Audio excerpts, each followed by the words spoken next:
अगर मेरा इल्म मुझे इंसान से मोहब्बत करना नहीं सिखाता तो एक जाहिल मुझसे 1000 दर्जे बेहतर है। ये पाकिस्तान की अपनी गलती है, बांग्लादेश को आपने जिताया। मोबाइल फोन से कंट्रोल करके एक सामान को दूसरी जगह पे लेके जा सकते हैं। किसी एक पॉइंट की बुनियाद पे हम ये तय नहीं करते कि मईशत की आदत अच्छी है या बुरी है। सर लाहौर में जिस तरह ये ऑर्गेनाइजेशन है, अब ये that is not related to motor sports.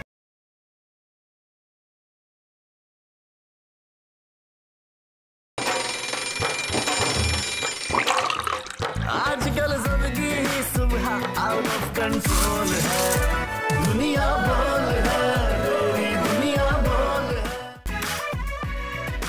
अस्सलाम वालेकुम नाज़रीन, गुड मॉर्निंग, सुबह खैर। दुनिया बोल है में कहेंगे आपको खुश आमदीद और मैं हूं आपके साथ अनम जुल्फ़िकार। और हमेशा की तरह प्रोग्राम का आगाज़ आज भी करेंगे अच्छी बात के साथ। मौलाना रूमी का कॉल है कि अगर मेरा इल्म मुझे इंसान से मोहब्बत करना नहीं सिखाता तो एक जाहिल मुझसे 1000 दर्जे बेहतर है। यानी इल्म सिर्फ डिग्रियों के हसूल का नाम नहीं, बल्कि इल्म तो वो है जो इंसानी शख्सियत से वाज़े हो। तो कोशिश करें इल्म के साथ साथ अमल भी करें, क्योंकि बाअमल बानसीब और बेअमल बदनसीब। इसी अच्छी बात के साथ नज़र डालते हैं आज की बड़ी खबर पर। तो जी, मानसून का सिस्टम राजस्थान से सिंध में दाखिल हो चुका है। ठट्टा और सजावल में शदीद बारिशों की पेशगोई है। कराची में आज 200 मिलीमीटर तक मेघा बरसने का इम्कान है। गैर मामूली हालात से निपटने के लिए इंतजामिया कौन से गैर मामूली इकदाम उठाने जा रही है, ये जानेंगे आज के प्रोग्राम में। पहले टेस्ट में बदतरीन शिकस्त के बाद बांग्लादेश के खिलाफ दूसरे मार्के में कौमी टीम कल मैदान में उतरेगी। टीम मैनेजमेंट को फास्ट बॉलर्स की गिरती पेस पर तशवीश, जबकि दूसरे टेस्ट मैच में किन खिलाड़ियों को तब्दील किए जाने का इम्कान है, तफसील से बताएंगे। गदागर माफिया के खिलाफ पंजाब हुकूमत की जानिब से बड़ा इकदाम उठाया गया है। भिखारियों और उनके सरगना को अब जमानत नहीं मिलेगी। पंजाब हुकूमत ने भीख मंगवाना नाकाबिले जमानत जुर्म करार दे दिया है। नया बिल पास हो चुका है। 3 साल कैद और 1 से 3 लाख रुपए तक जुर्माना करने की मंजूरी दी गई है। नया कानून क्या तब्दीली लाएगा, माहिर कानून से जानेंगे। और रोबोटिक की दुनिया में पाकिस्तानी बच्चों के हैरान कुन इकदाम, बगैर चाबी का स्मार्ट लॉक और ब्लूटूथ से चलने वाली कार बना दी है। होनहार तुलबा आज दुनिया बोल में होंगे मेहमान। तो नाज़रीन, सबसे पहले बात कर लेते हैं मौसम की, क्योंकि मौसम बहुत सुहाना है। बारिशें चल रही हैं, मानसून का स्पेल जारी है। मुल्क भर में मानसून बारिशों का सिलसिला जारी है। सिंध और पंजाब और बलूचिस्तान में बारिशों से तबाही की इतलात आ रही हैं, जबकि मुख्तलिफ शहरों में सैलाबी सूरत हाल का सामना भी है। दादू में सैलाबी रेला गाँव में दाखिल होने के बायस इलाका मकीनों की नकल मकानी का सिलसिला जारी है, जबकि जो मुतासरीन मोरों में रोड पर किनारे रहने पर मजबूर हो चुके हैं। डियाई खान, काकोल और बालाकोट समेत खैबर पख्तूनख्वा के मुख्तलिफ शहरों में भी तेज़ बरसात हुई है और कश्मीर और गिलगित बल्तिस्तान में भी मुख्तलिफ अजला में तेज़ हवाओं और गरज चमक के साथ बादल बरस पड़े हैं। शहर कायद की बात करें तो आज कराची में तूफ़ानी बारिश का भी इम्कान है। चीफ मेट्रोलॉजिस्ट सरदार सरफराज साहब इस वक्त हमारे साथ मौजूद हैं। सर, बहुत शुक्रिया आपके वक्त का। सर, अंदरूनी सिंध में बारिशों ने सैलाबी सूरत हाल इख्तियार कर ली है और आप जैसा कि आप जानते हैं कि लास्ट 2 से 3 दिन से बारिशों का सिलसिला कराची में वक्फे से जारी है और आज जो है वो हैवी स्पेल बताया जा रहा है, हैवी बारिश की पेशगोई की जा रही है। क्या बताएंगे आप इस हवाले से? जी, बहुत शुक्रिया। देखिए, ये जो सिस्टम है डीप डिप्रेशन की सूरत में मौजूद है इस वक्त भी हमारे बदीन के साउथ में। कराची से कोई तकरीबन 250 किलोमीटर इसका फासला, 230 किलोमीटर 250 किलोमीटर इतना बनता है रफली। तो उसमें ये है कि उसकी मूवमेंट आगे वेस्ट साउथ वेस्टवर्ड ही है, मगरब और जुनूब मगरब की जानिब। तो कराची में आज भी वक्फे से मॉडरेट कहीं पर हैवी शावर्स होते रहेंगे इंटरमिटेंटली पूरा दिन भर, और इसी तरह से कल भी है और परसों भी है। तो 3 दिन है कराची में भी, और दूसरे जो डिस्ट्रिक्ट्स हैं लोअर सिंध के, उनमें भी तेज़ बारिश का पूरा इम्कान मौजूद है। उसमें ठट्ठा, सुजावल, बदीन और थरपारकर, मीरपुर ख़ास और हैदराबाद तक, बल्कि ऊपर मटियारी तक, जो ये जो डिस्ट्रिक्ट्स हैं, टंडो मोहम्मद खान और टंडो वाला यार भी आपस में शामिल करें और मीरपुर ख़ास भी, तो ये तमाम डिस्ट्रिक्ट्स इसमें तेज़ मूसलाधार बारिशें हैं अगले दोनों दिन, आज भी, कल भी और परसों। फिर उसमें इंटेंसिटी में कुछ कमी आ सकती है, बशर्ते कि सिस्टम जो है उसकी बहुत स्लो मूवमेंट है। गुज़श्ता 12 घंटे के दौरान तो प्रैक्टिकली स्टेशनरी रहा है वो। तो जब आगे निकल जाएगा बलूचिस्तान की तरफ या ओमान की तरफ कह सकते हैं हम, तो फिर ये कि परसों के बाद मतलब कल रात के बाद इसकी शिद्दत में कमी आ सकती है बारिशों की, लेकिन कल तक हैं अच्छी तेज़ बारिशें हैं। अच्छा सरदार सर, ये बताएगा कि ये जो हैवी स्पेल आज होने जा रहा है, ये इसका सिलसिला कब तक रहेगा? 1 दिन, 2 दिन, या फिर 31 अगस्त तक ये सिलसिला बरकरार रहेगा? दिन रहेगा सिलसिला कम अज़ कम। तो उसमें से 2 दिन जो हैं वो हैवी स्पेल है। आज भी हैवी स्पेल कराची में आप इवनिंग में या रात में हैवी स्पेल एक्सपेक्ट कर सकते हैं। और फिर कल का दिन तो ज़्यादा लग रहा है कि क्योंकि उसका डिस्टेंस कम हो जाएगा। कराची के बिल्कुल जनूब में जब लो प्रेशर एरिया या डिप्रेशन वगैरह कराची के एग्जैक्ट जनूब में या फिर जनूब मगरब की तरफ जब शिफ्ट होता है तो फिर ज़्यादा बारिश का होता है कराची में। तो इस लिहाज से मैं कह रहा हूँ कि कल का दिन जो होगा, यानी आज रात के बाद, तो कल का दिन और कल की रात, ये जो आप कह सकते हैं 36 घंटे 48 घंटे होंगे, इसमें ज़्यादा बारिश है कराची में भी और दूसरे डिस्ट्रिक्ट्स में भी जो ज़ेरी सिंध के दूसरे डिस्ट्रिक्ट्स हैं। तो 31 को तक है ये, मतलब 3 दिन है, आज 29 है तो 29, 30, 31 तक रहेगा। सही। तो सर हमने कराची के मौसम की तो बात की, लेकिन ओवरऑल अगर हम सिंध के मौसम की बात करें तो सिंध के मौसम की क्या सूरत हाल रहेगी? बारिशों का पूरे सिंध में ही इसी तरह का सिलसिला रहेगा? जैसे पहले जिक्र किया ना कि जो ज़ेरी सिंध है उसमें ज़ाहिर कराची के अलावा ठट्ठा, सुजावल, ये जो कोस्टल सिटीज़ हैं दोनों कराची से उधर ईस्ट की तरफ, और फिर बदीन और फिर थरपारकर और मीरपुर ख़ास और उमरकोट, और थोड़ा सा ऊपर आप चलें तो जो वो डिस्ट्रिक्ट है टंडो मोहम्मद खान, और फिर हैदराबाद आ जाता है। तो हैदराबाद से के साउथ में जितने डिस्ट्रिक्ट्स हैं, ये 5-6 जितने भी आते हैं, इन सब में तेज़ बारिश का इम्कान है और हो भी रही है। पिछले 2 दिन से बदीन में अच्छी खासी तेज़ बारिश, यानी 100 मिलीमीटर से ऊपर हो गई। इसी तरह से मीरपुर ख़ास में 100 से ऊपर हो चुकी है, और उमरकोट में हो चुकी है, कोई 100 के करीब ही है। इसी तरह से थरपारकर में हो चुकी है। तो उन तमाम डिस्ट्रिक्ट्स में तो ऑलरेडी पिछले 2 दिन से हैवी स्पेल चल रहा है। वक्फे से है, मुसलसल नहीं है, लेकिन अच्छी खासी हो चुकी है। तो अगले 2 दिन भी, 2 से 3 दिन, यानी आज का दिन भी, कल का भी और परसों का भी, तो उन तमाम डिस्ट्रिक्ट्स में हैवी स्पेल है। हैदराबाद से नीचे नीचे जितने डिस्ट्रिक्ट्स हैं उसमें आप हैदराबाद से जस्ट ऊपर होता है मटियारी, उसको भी शामिल कर सकते हैं, और सांगड़ डिस्ट्रिक्ट और नवाबशाह के भी कुछ एरियाज़ को। फिर दूसरी तरफ जो अपर सिंध के इलाके हैं, लाड़काना, सखर, दादू वगैरह, उधर भी है अच्छी तेज़ बारिश है, लेकिन इतनी तेज़ नहीं है कि जितने ज़ेरी सिंध के जितने डिस्ट्रिक्ट्स मैंने आपके सामने नाम लिए। ठीक। अच्छा सर, सिंध के मौसम की बात तो हम कर चुके हैं, ये बताएगा कि कश्मीर और खैबर पख्तूनख्वा की अगर बात की जाए तो वहाँ क्या सूरत हाल रहेगी मौसम की?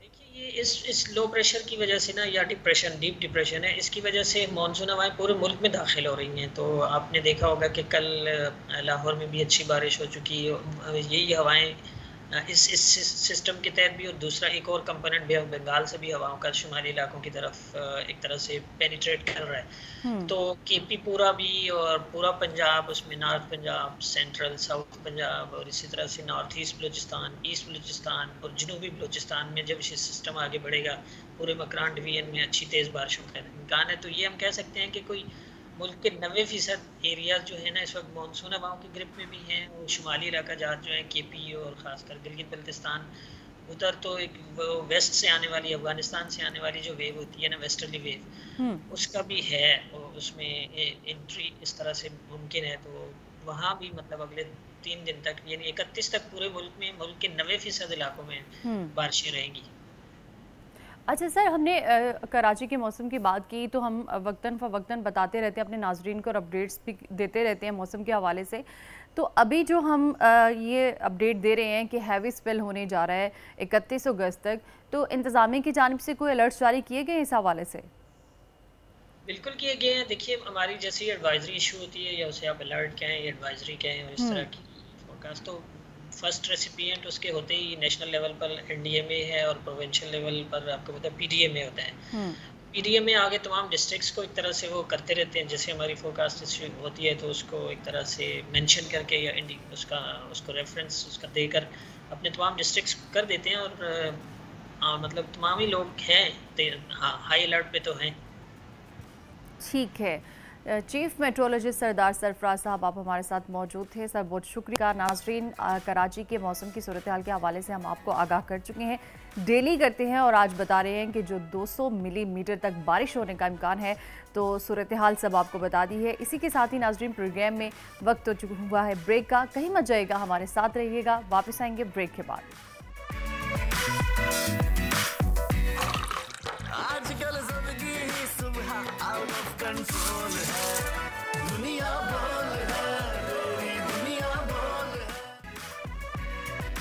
वेलकम बैक नाजरीन, एक बार फिर से कहेंगे प्रोग्राम में आपको खुशामदीद। और अब हमारे साथ मौजूद हैं फ़हीम खान। जी, देर से आने के लिए माजरत चाहूँगा, लेकिन सड़कों का जो हाल है उससे बुरा हाल है। आप समझ सकते हैं, बारिश जो है वो बरसती तो है, लेकिन जो बादल गरजते हैं वो मेरे ख्याल में शायद हमारी सड़कें ही सुनती हैं। अब जो हमारी सड़कों का हाल है, बड़े अफसोस से कहना पड़ रहा है कि वो हमारी कौमी क्रिकेट टीम का भी हाल हो चुका है। बांग्लादेश टीम के खिलाफ कल से हमारे शाहीनों के नए इम्तिहान का आगाज़ होने जा रहा है। और अब हमारे इम्तिहान जो हैं वो इतने टफ होंगे, कभी जिम्बाब्वे से पर्चा आ जाता है, कभी यूएसए से आ जाता है, और अब बांग्लादेश जैसी इतनी खतरनाक सीसा पिलाई दीवार हमारे सामने खड़ी कर दी गई है। बांग्लादेश दूसरे टेस्ट मैच के कल से जो है वो पिंडी स्टेडियम में खेला जाएगा। आपको बताते चलें कि रावलपिंडी के लिए जो पहला टेस्ट खेला गया था बांग्लादेशियों के हाथों जो है 10 विकेटों से जो है शिकस्त के बाद कौमी टीम मैनेजमेंट जो है वो काफ़ी परेशान हो गई है और इस परफॉर्मेंस से नाखुश भी है। और फास्ट बॉलर्स की गिरती पेस पर तशवीश का इजहार भी किया जा रहा है। और इस हवाले से दूसरे टेस्ट मैच में कुछ तब्दीलियों का इम्कान भी नजर आ रहा है, जबकि पीसीबी ने दूसरे टेस्ट में तलबा के लिए स्टेडियम में मुफ्त दाखिले का ऐलान भी जो कर दिया है। स्टेडियम में दाखिले के लिए तलबा को तालीमी इदारों का कार्ड साथ लाना होगा। तलबा किसी भी VIP जो आपके पोडियम है वहां पर इंक्लोजर्स में बैठ सकते हैं। टीम की जितनी भी परफॉर्मेंस इस वक्त हो रही है जो कि बड़ी ही बुरी है, हम इस पर बात करने के लिए हमारे साथ cricket expert, senior cricket expert Sajid Khan साहब मौजूद हैं, जो कि हमेशा हमारी रहनुमाई भी करते हैं और कुछ इनसाइट्स भी देते हैं। तो सजू भाई अस्सलाम वालेकुम, welcome to the show.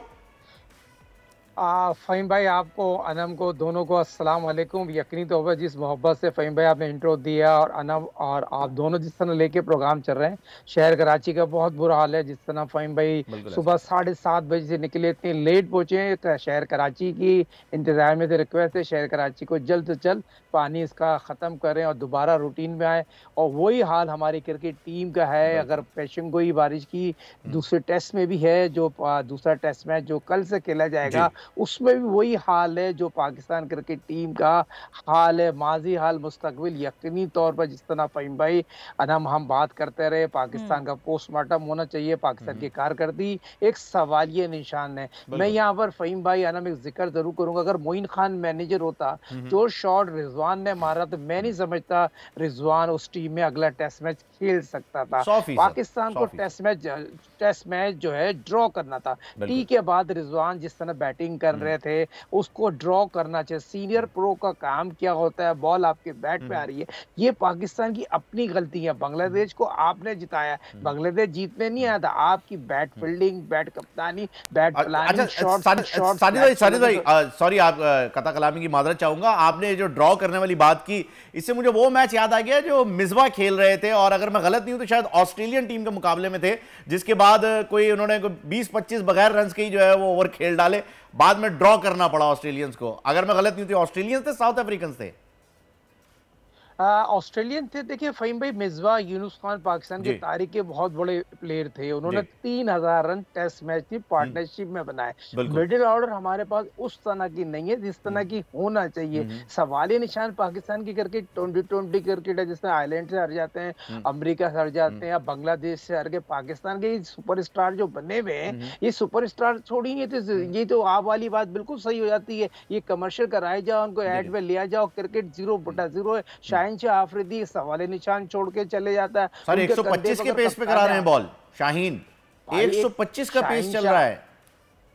Anam, Faheem भाई आप मुझे बताएं, जब शाहीन शाह अफरीदी अपने मुंह से ये कह रहा है मैं अवेलेबल हूं, तो आप ग्राउंड में खुद सवाल छोड़ के जा रहे हैं ना, आपकी क्रिकेट का है, आप 300 विकेटें ले चुके हैं, फिर अपने मुंह से क्यों कह रहे हैं मैं अवेलेबल हूं? इसका मतलब है क्रिकेट टीम के खिलाड़ियों में ग्रुपबंदी है। ग्रुपबंदी मोहसिन नकवी साहब जो पाकिस्तान क्रिकेट बोर्ड के चेयरमैन है, वो उनको 6-7 महीने, ये 1 साल से साले जीत नहीं रहे।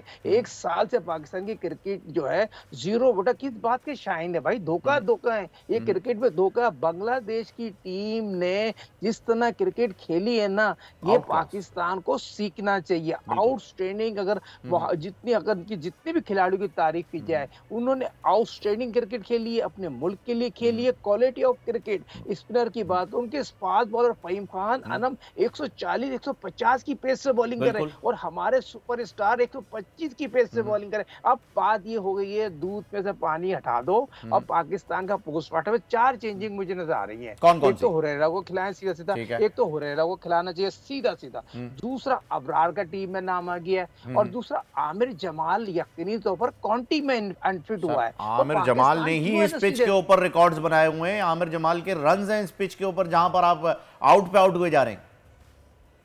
बिल्कुल आमिर जमाल आ जाएगा, फिर मीर हमजा को खिलाएं। देखिए बात ये होती है, सिंपल सी बात है। अब अब्दुल्ला शफीक ने जो शॉट मारा है, मैं दोबारा उस पे आऊंगा, अब्दुल्ला शफीक डिजर्व नहीं करता। अब यहाँ पर एक प्लानिंग से जाना चाहिए, हुरैरा शान मसूद ओपन चले जाएं, रिजवान को अब नंबर 3 पे लेके आए, उसके बाद सऊद शकील को, बाबर को भी मैं समझता हूँ बाबर को ड्रॉप करें। बाबर यकीनी तौर पर 14 इनिंग में कोई कारकर्दगी नहीं देखे, मगर बाबर को ड्रॉप नहीं करेंगे। सिर्फ एक आध ड्रॉप हो सकता है सीनियर खिलाड़ी में, मैं समझता हूँ शाहीन शाह अफरीदी को इनको ड्रॉप करना चाहिए, और डंके की चोट पे ड्रॉप करना चाहिए। अबरार को लेकर आ रहे हैं तो अबरार रिप्लेस किसको कर रहा है, शाहीन शाह अफरीदी या कौन है इनमें से, आप बताएं जो हमारे पेसर हैं। हाँ, मोहम्मद अली ड्रॉप होगा, मोहम्मद अली ड्रॉप, बिल्कुल हमारे स्टार प्लेयर्स ड्रॉप नहीं हो सकते। शोएब अख्तर साहब ने वही बात की थी जो कि अभी आप यहाँ पर कमेंट कर रहे हैं कि हमारी टीम में कोई स्टार प्लेयर नहीं है। हमारी टीम को उन्होंने, आपने पढ़ा होगा उनका ट्वीट भी डेफिनेटली जो शोएब ने किया था मैच हारने के बाद, कि जी हमारे पास ना कोई स्टार प्लेयर है, ना हमारे पास कोई टीम है, ना हमारे पास कोई रिकॉर्ड्स हैं, हमें क्रिकेट छोड़ देना चाहिए, मजीद जलील नहीं होना चाहिए। बड़े दिल बर्दाश्त हो कि शोएब अख्तर ने किया है ट्वीट। देखिए शोएब अख्तर मेरा पहला रूममेट है। Shoaib Akhtar world class player ऐसे नहीं बना, हमने उसको बड़ी मेहनत कराई पीआईए में। शोएब अख्तर यकीनी तौर पर 96 में हमने उसको पीआईए में वर्ल्ड फास्टेस्ट बॉलर बनाया 45 टेस्ट मैच में। जो उसकी कारकर्दगी है पाकिस्तान के नहीं, वर्ल्ड का बेहतरीन फास्ट बॉलर, उसकी रन आउट से लोग भाग जाते हैं। तो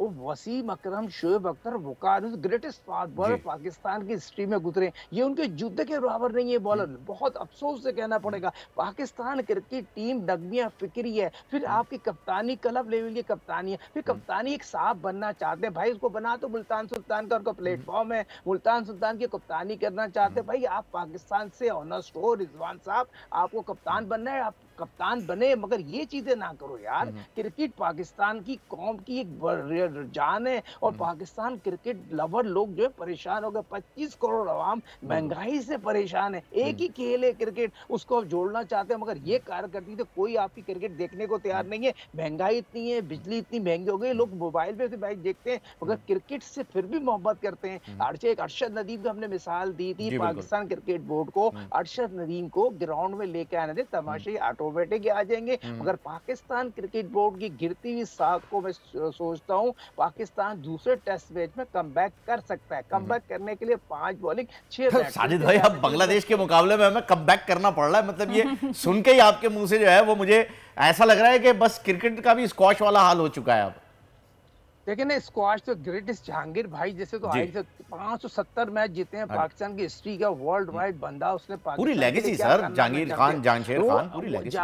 देखिए जहांगीर खान भाई, हम भाई कहते हैं भाई, जहांगीर खान 5-6 घंटे ट्रेनिंग करते थे, और अनम और फहीम 2-4 किलो कढ़ाई खा जाता था, 4 किलो कढ़ाई, मगर 6 घंटे मेहनत करते थे, 6 घंटे मेहनत करते थे। आज जहांगीर खान की हम मिसाल देते हैं, ये लड़के उस कैलिबर के नहीं है। कि बात सिंपल सी है, आप क्रिकेट में आप पाकिस्तान बांग्लादेश ने 99 वर्ल्ड कप में मैच हारे थे। 2024 इस्लामाबाद जो टेस्ट मैच 10 विकेटों से हार रहे हैं, 10 विकेटों से हम हार चुके हैं सर। इंडिया को 10 विकेटों से हरा के हम बड़े चौड़े में आ रहे थे, अब जो है बांग्लादेश से हार चुके हैं। अल्लाह खैर करेगा। Thank you so much Sajid भाई। कल इंशाल्लाह जैसे ही मैच शुरू होता है आपसे राब्ता करेंगे और देखते हैं क्या क्या तब्दीलियां आती हैं और क्या क्या चेंजेस जो हैं वो मजीद आने वाली। आबरार जो है वो टीम में आ चुके हैं, और कप्तान को अंदाजा हो गया है कि स्पिनर के साथ जाना बहुत जरूरी है, क्योंकि पेसर जो है वो हम चल नहीं पा रहे हैं, लेकिन हम जरूर चलेंगे और हम चलेंगे। उम्मीदें तो यही नहीं, हम चलेंगे ब्रेक की जानिब। टीम का तो अभी भी कोई भरोसा नहीं मुझे, लेकिन उम्मीद तो की जा सकती है। उम्मीद पे दुनिया कायम है जी, उम्मीद पे तो दुनिया कायम है, लेकिन अल्लाह मालिक है।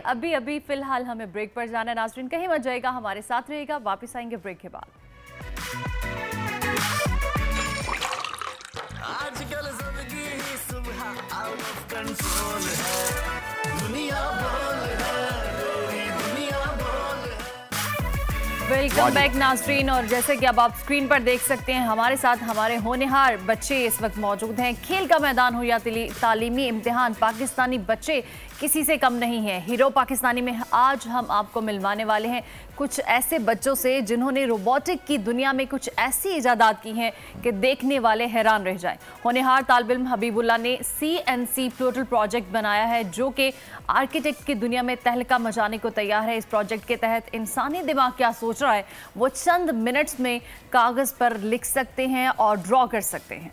बिल्कुल जी, ऐसा ही है। स्केच बनाए जा सकते हैं। इमादुल हक ने जो है वो डिजिटल लॉक बनाया है जिसके ज़रिए आप अपने घर के दरवाजे या कोई भी ऐसा जो स्मार्ट सिस्टम डोर होता है उसे कार्ड से खोल सकते हैं। अच्छा, अब यहाँ पर आप सोच रहे होंगे कार्ड तो हर किसी के पास होता है, तो भाई साहब यहाँ पर वो वाले कार्ड जो कि आपके इस्तेमाल में नहीं आते, जैसे कि आपके डेबिट कार्ड्स हैं, क्रेडिट कार्ड्स हैं, आप किसी गेमिंग जोन में जाते हैं वहाँ आपको जो कार्ड्स मिलते हैं, RIFT कार्ड जो होते हैं, अगर आप उन्हें वो रीयूजेबल बनाना चाहते हैं तो ये इमाद ने कारनामा कर दिखाया। आपको बताएंगे क्या किया है। और उनके साथ साथ हुंजा यहाँ पर मौजूद हैं जिन्होंने एक ज़बरदस्त ब्लूटूथ से चलने वाली कार बनाई है। हुंजा, मैं चाहूँगा पहले इस कार को आप रोड पे ले आएँ और हमारे कैमरे की जो है वो नज़र कर दें, ज़रा इसको चलाएं और मोबाइल से चलाएं। इसको मोबाइल ऑपरेटेड, ये ब्लूटूथ से जो है वो इनके फ़ोन से कनेक्टेड कार है।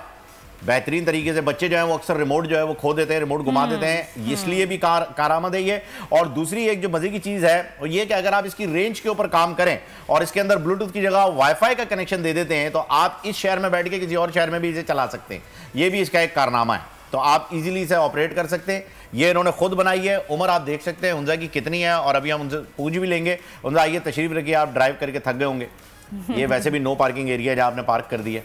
चलें आप लोगों का इंट्रोडक्शन करवा देते हैं। हेरा फाउंडेशन स्कूल से आप तीनों का ताल्लुक है माशाल्लाह से। हबीबुल्लाह यहाँ पर मौजूद है हमारे साथ, उनके साथ ही हुंजा और इमाद, तीनों जो है वो यहाँ पर तशरीफ रखते हैं। हबीबुल्लाह, पहले तो मुझे बताइए कि ये अचानक से आपकी क्लास में, आपके स्कूल में से इतनी जिद्दत कैसे निकल कर आई है? क्योंकि हमारा जो स्कूल है वो जो टेक्नोलॉजी से रिलेटेड है। अच्छा, ठीक।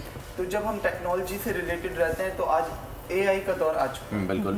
तो उसी को देखते हुए हमारे स्कूल ने रोबोटिक्स इंट्रोड्यूस करवाई है पिछले चंद सालों से। अरे वाह। उसी के साथ साथ फिर हमने मुख्तलिफ प्रोजेक्ट्स पे अपनी रिसर्च स्टार्ट की और हम मुख्तलिफ स्टूडेंट्स ने मिलकर टीचर्स की हेल्प से एक इस तरह के प्रोजेक्ट्स बनाए जो कुछ प्रोजेक्ट्स ऐसे हैं जो पाकिस्तान में आज तक नहीं बने, ज़बरदस्त, जो हमने ही अभी बनाए। Very good. तो ये ज़रा स्कूल के बारे में कुछ बताइए आपके। बिल्कुल, हमारा जो स्कूल है वो हिरा फाउंडेशन स्कूल है जो O&A लेवल साथ में दीनी और दुनियावी तालीम दोनों दे रहे हैं, जो कि मुफ्ती तकी उस्मानी साहब के अंडर में है। अच्छा, ज़बरदस्त, माशाल्लाह। हमारा स्कूल बेसिकली दीनी और दुनियावी दोनों तालीमात को एक साथ लेके चल रहा होता है। मुफ्ती साहब का आपने तस्करा कर दिया, मुफ्ती आजम का, तो फिर तो कुछ बात ही नहीं रह गई। दीनी लिहाज से तो वो पूरा हो गया और दुनियावी तरीके से जो है वो आपने ये कंप्लीट कर दिया है यहाँ पर, ये दिखा करके कि कितनी ज़बरदस्त टेक्नोलॉजी चल रही है। अब हम एक काम करते हैं, प्रोजेक्ट्स के बारे में जो है वो डिस्कस कर लेते हैं। पहले बताइए आपका प्रोजेक्ट है क्या और ये प्रोटोटाइप सक्सेसफुल हो चुका है, कमर्शियल पे कब जाएगा, ये दोनों चीज़ें एक साथ जरा बताएं। बिल्कुल, ये जो हमारा प्रोजेक्ट है इसे बेसिकली अभी हमने नाम दिया है CNC पेन प्लॉटर, जिसे हम इंडस्ट्रियल यूज़ में मल्टीपल यूजेस में इस्तेमाल कर सकते हैं। अब जो मैंने प्रोटोटाइप बनाया इसका बेसिकली मकसद है जो भी हमारे जहन में आइडिया है वो हम कंप्यूटर पे फैच करके इजीली एग्जीक्यूट कर सकें। चैट जीपीटी के थ्रू, अभी जरा कुछ करके फोटोशॉप के थ्रू। बिल्कुल, मैं आपको प्रैक्टिकली अभी अपने स्कूल का लोगो प्रिंट करवा के दिखाता हूँ। जैसे यहाँ पे बस कैमरामैन थोड़ा सा ब्राइट कीजिएगा। यहाँ पे आप देखें वर्किंग स्टार्ट हो चुकी है। बिल्कुल जी, कोई मूवमेंट पेन डाउन हो चुका है। अब मैं आपको थोड़ा मशीन के बारे में बताता चलूं। बताते रहें जब तक लोगो बनेगा। बिल्कुल, ये जो है हमारा एक्स एक्सिस है, ये वाई एक्सिस की मोटर है, साथ में ये जो हमारी सर्वो पिन है ये जेड एक्सिस है। ओके। अब इस प्रोजेक्ट को अभी तो हमने पेन प्लॉटर बनाया हुआ है, इसे हम डिफरेंट यूजेस में भी ले जा सकते हैं। Like 3D printing, 3D printing में हम ले जा सकते हैं, लेजर कटिंग में हम ले जा सकते हैं। अच्छा, लेजर कटिंग में, लेजर इंक्रेविंग में भी ले जा सकते हैं। बिल्कुल बिल्कुल, जो उस पे वुड पे और उस पे की जाती है, मेटल पे। ऑब्वियस। अच्छा जी, ज़बरदस्त, बेहतरीन। तो ये इस वक्त इसकी कॉस्ट क्या आई है बनाने में? इसकी कॉस्ट हमें जो अराउंड अभी आई है प्रोटोटाइप बनाने में अराउंड 25 to 30,000 आई है। और कमर्शियल भी जाएंगे तो कॉस्ट डाउन हो जाएगी, वॉल्यूम बढ़ जाएगा, हमारा MOQ बढ़ेगा तो हमारी प्रोडक्शन। ज़बरदस्त, यानी 20,000 रुपए के अंदर आप समझ लीजिए आने वाले वक्तों के अंदर आप 3D प्रिंटर दे रहे हैं इंशाल्लाह। बिल्कुल, ये बेहतरीन हो गया। अच्छा हुंजा, आप बताइए कि ये आपने जो कार बनाई है ये इसकी क्या वजह है? रिमोट छुपा लेते थे अब्बू, जो आपने कहा नहीं मैं अपनी बनाऊंगा? बहुत सी वीडियोस यूट्यूब में देखी कि लोग जो हैं बड़े बड़े वेयर हाउसेस देखें कि वहाँ पे लोग जो है रिमोट्स की मोबाइल के थ्रू जो है ना एक सामान दूसरी जगह पे डिलीवर करते हैं। तो मैंने जब पाकिस्तान की इंडस्ट्रीज़ में विज़िट किया तो मैंने देखा यहाँ पे जो है लोगों के बहुत ह्यूमन एफर्ट्स लग रहे हैं। तो मैंने सोचा कि हम इसको इंडस्ट्रियल यूज़ में ला सकते हैं, मोबाइल फ़ोन से कंट्रोल करके एक सामान को दूसरी जगह पे लेके जा सकते हैं और टाइम भी कम लगेगा इसमें। ज़बरदस्त। जापान भी ये करने जा रहा है, आपको पता है, वो कोई 25 किलोमीटर का एक बेल्ट बना रहा है जिससे कंटेनर जो है वो यहाँ से वहाँ जो है वो मूव किए जाएंगे। ये बड़ी अच्छी चीज़ है। तो ये आइडिया जो आपका है ब्लूटूथ से इसे कनेक्ट करने का, अभी इसकी रेंज क्या और एक्सटेंड कितनी हो सकती है? अभी तो इसकी अराउंड 2 मीटर रेंज है, एक्सटेंड तो ये 12 to 15 मीटर्स पे हो सकती है। ठीक है, और अगर हम इसे वाईफाई से कनेक्टिविटी देंगे तो फिर तो कहीं से भी हो सकता है। यानी आपका जो मेन का फोकस है वो इसे वाईफाई पे लेकर आना और फिर इसको आगे बढ़ाना है, प्रोटोटाइप तक तो ये ठीक है। अच्छा हमजा, ये आपकी स्कूल में प्रॉपर क्लासेस दी जा रही हैं, आपको सिखाया जा रहा है? जी, पूरी हमारे रोबोटिक्स का एक अलग सा पीरियड होता है और हमारे टीचर्स हमें उसमें गाइड करते हैं सारा कुछ।